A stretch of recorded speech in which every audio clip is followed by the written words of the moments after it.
Three men. It was in those days when cats wore shoes, when frogs croaked in grandmothers' chairs, when donkeys clanked their spurs on the pavements like brave knights, and when hares chased dogs. So, you see, it must have been a very, very long time ago. In those days the king of a certain country had a daughter, who was not only exceedingly beautiful but also remarkably clever. Many kings and princes traveled from far distant lands, each one with the hope of making her his wife. But she would have nothing to do with any one of them. Finally, it was proclaimed that she would marry that man who for 3 successive nights should keep such strict watch upon her that she could not escape unnoticed. Those who failed were to have their heads cut off. The news of this offer was carried from traveler to traveler in all parts of the world. A great many kings and princes hastened to make the trial, taking their turn and keeping watch. But each one lost his life in the attempt, for they could not prevent, indeed they were not even able to see, the princess take her flight. Now it happened that Everett, prince of a royal city, heard of what was going on and resolved to watch through the 3 nights. He was young, handsome as a deer, and brave as a falcon. His father did all he could to turn him from his purpose. He used entreaties, prayers, threats, in fact he forbade him to go, but in vain, nothing could prevent him. What could the poor father do? Worn out with contention, he was at last obliged to consent. Everett filled his purse with gold, girded a well-tried sword to his side, and quite alone started off to seek the fortune of the brave. Walking along next day, he met a man who seemed hardly able to drag one leg after the other. "Where are you going?" asked Everett.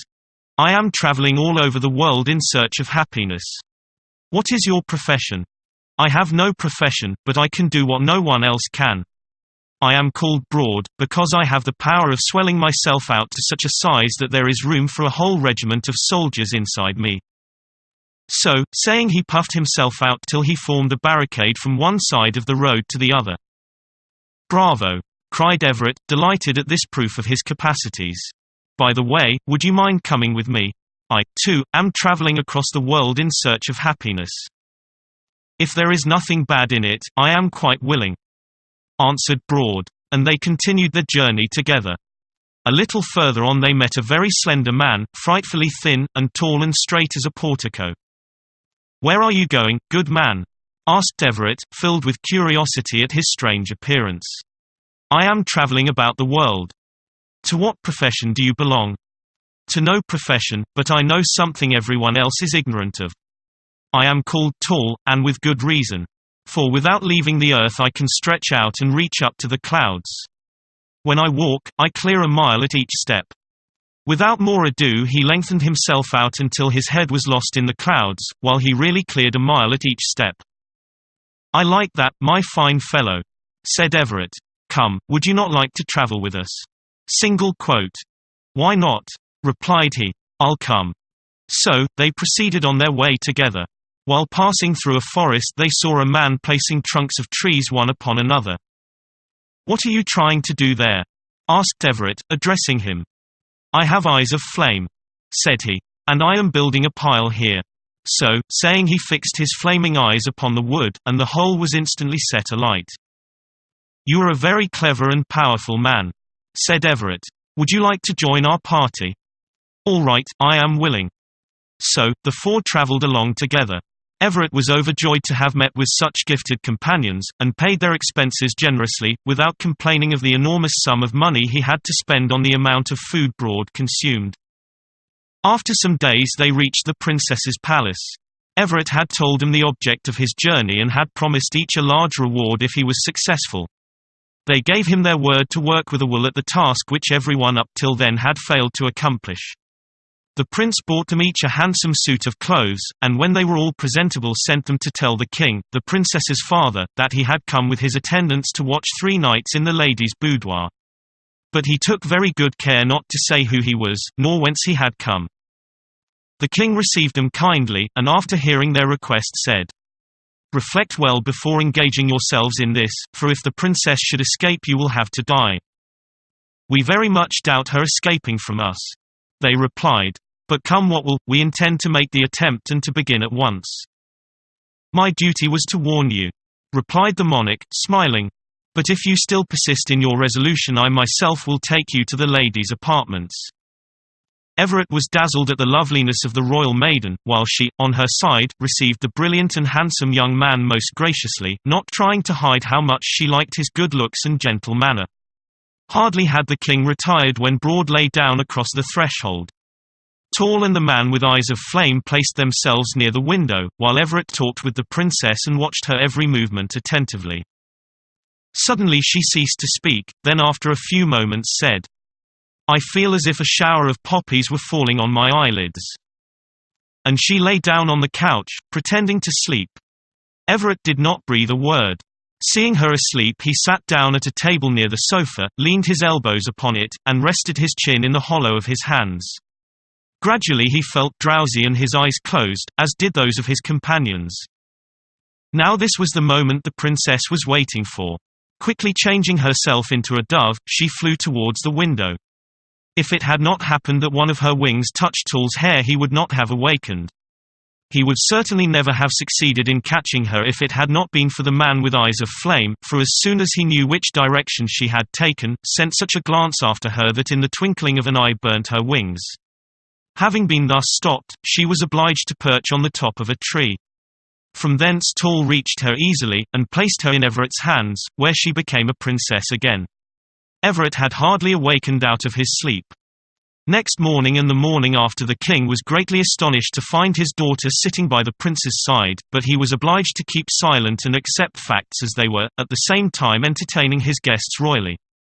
At the approach of the third night he spoke with his daughter and begged her to practice all the magic of which she was capable, and to act in such a way as to free him from the presence of intruders of whom he knew neither the rank nor the fortune. As for Everett, he used every means in his power to bring about a happy ending to such a hitherto successful undertaking. Before entering the princess's apartments, he took his comrades aside and said, "There is but one more stroke of luck, dear friends, and then we have succeeded. If we fail, do not forget that our 4 heads will roll on the scaffold." "Come along," replied the 3. "Never fear, we shall be able to keep good watch." When they came into the princess's room, they hastened to take up their positions, and Everett sat down facing the lady. He would have much preferred to remain with her without being obliged to keep watch all the time for fear of losing her forever. Resolving not to sleep this time, he said to himself, "Now I will keep watch upon you, but when you are my wife I will rest." At midnight, when sleep was beginning to overpower her watchers, the princess kept silence, and, stretching herself on the couch, shut her beautiful eyes as if she were really asleep. Everett, his elbows on the table, his chin in the palms of his hand, his eyes fixed upon her, admired her silently. But as sleep closes even the eyes of the eagle, so it shut those of the prince and his companions. The princess, who all this time had been watching them narrowly and only waiting for this moment, got up from her seat, and changing herself into a little fly, flew out of the window. Once free, she again changed herself into a fish, and falling into the palace well, plunged and hid herself in the depths of the water. She would certainly have made her escape if, as a fly, she had not just touched the tip of the nose of the man with eyes of flame. He sneezed and opened his eyes in time to notice the direction in which she had disappeared. Without losing an instant he gave the alarm, and all 4 ran into the courtyard. The well was very deep, but that did not matter. Tool soon stretched himself to the required depth and searched in all the corners, but he was unable to find the little fish, and it seemed impossible that it could ever have been there. "Now then, get out of that, I will take your place," said Broad. And getting in at the top by the rim, he filled up all the inside of the well, stopping it so completely with his huge body that the water sprang out, but nothing was seen of the little fish. "Now it is my turn," said the man with eyes of flame. "I warrant I'll dislodge this clever magician." When Broad had cleared the well of his enormous person, the water returned to its place, but it soon began to boil from the heat of the eyes of flame. It boiled and boiled, till it boiled over the rim. Then, as it went on boiling and rising ever higher and higher, a little fish was seen to throw itself out on the grass half-cooked. As it touched the ground it again took the form of the princess. Everett went to her and kissed her tenderly. "You have conquered, my master and husband," she said. "You have succeeded in preventing my escape. Henceforth I am yours, both by right of conquest and of my own free will." The young man's courtesy, strength, and gentleness, as well as his beauty, were very pleasing to the princess, but her father, the king, was not so ready to approve of her choice, and he resolved not to let her go with them. But this did not trouble Everett, who determined to carry her off, aided by his 3 comrades. They soon all left the palace. The king was furious and ordered his guards to follow them and bring them back under pain of death. Meanwhile Everett, the princess, and the 3 comrades had already travelled a distance of some miles. When she heard the steps of the pursuers, she begged the man with eyes of flame to see who they were. Having turned to look, he told her that a large army of men on horseback were advancing at a gallop. "They are my father's guards," said she. "We shall have some difficulty in escaping them." Then, seeing the horsemen draw nearer, she took the veil from her face, and throwing it behind her in the direction of the wind, said, "I command as many trees to spring up as there are threads in this veil." Instantly, in the twinkling of an eye, a high thick forest rose up between them. Before the soldiers had time to clear for themselves a pathway through this dense mass, Everett and his party had been able to get far ahead, and even to take a little rest.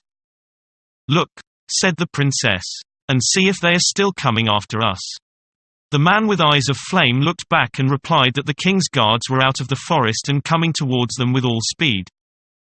"They will not be able to reach us," cried she, and she let fall a tear from her eyes, saying as she did so, "Tear, become a river." At the same moment a wide river flowed between them and the pursuers, and before the latter had found means of crossing it, Everett and his party were far on in front. "Man with eyes of flame," said the princess, "look behind and tell me how closely we are followed." "They are quite near to us again," he replied. "They are almost upon our heels." "Darkness, cover them," said she. At these words Tall drew himself up. He stretched and stretched and stretched until he reached the clouds, and there, with his hat he half covered the face of the sun. The side towards the soldiers was black as night, while Everett and his party, lit up by the shining hearth, went a good way without hindrance. When they had travelled some distance, Tall uncovered the sun, and soon joined his companions by taking a mile at each step. They were already in sight of Everett's home, when they noticed that the royal guards were again following them closely. "Now it is my turn," said Broad. "Go on your way in safety, I will remain here. I shall be ready for them." He quietly awaited their arrival, standing motionless, with his large mouth open from ear to ear. The royal army, who were determined not to turn back without having taken the princess, advanced towards the town at a gallop. They had decided among themselves that if it resisted, they would lay siege to it. Mistaking Broad's open mouth for one of the city gates, they all dashed through and disappeared. Broad closed his mouth, and having swallowed them, ran to rejoin his comrades in the palace of Everett's father. He felt somewhat disturbed with a whole army inside him, and the earth groaned and trembled beneath him as he ran. He could hear the shouts of the people assembled round Everett, as they rejoiced at his safe return. "Ah, here you are at last, brother Broad," cried Everett, directly he caught sight of him. "But what have you done with the army? Where have you left it?" "The army is here, quite safe," answered he, patting his enormous person. "I shall be very pleased to return them as they are, for the morsel is not very easy to digest." "Come then, let them out of their prison," said Everett, enjoying the joke, and at the same time calling all the inhabitants to assist at the entertainment. Broad, who looked upon it as a common occurrence, stood in the middle of the palace square, and putting his hands to his sides, began to cough. At each cough horsemen and horses fell out of his mouth, one over the other, plunging, hopping, jumping, trying who could get out of the way the quickest.